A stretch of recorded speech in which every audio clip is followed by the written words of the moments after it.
If you have a hoarding problem, just get a display shelf. Then it's not considered hoarding. But you may ask, how do I display my stuff? Just put it on a shelf, it's not that hard. How you display stuff is up to you. You can display all the boxes in order, you can display all the main consoles, you can display them in alphabetical order or year released. There's multiple ways to display stuff. We'll start with games. The way I display my games is in alphabetical order with the game's newest to oldest, PS5 to the Atari 2600. Displaying games in alphabetical order is fine until you get to a game like Disney, Phineas and Ferb. Like, what do? Do you put it in the P's or the D's? Some other people don't even display them and just chuck them in a box, which I understand. Some people don't have the room to display stuff.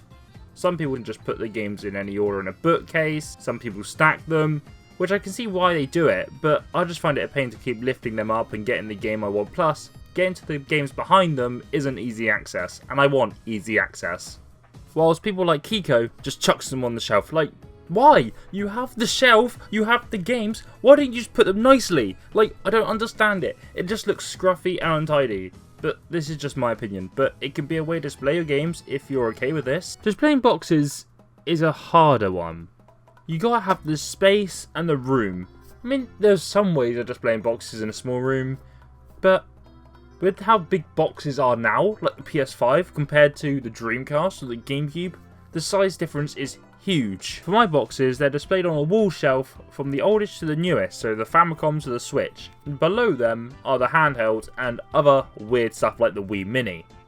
Next to the handhelds is the controller shelf. Now the controller shelf holds mainly all the controllers besides a few. The reason I have a dedicated shelf to the controllers is because I want to keep everything separate.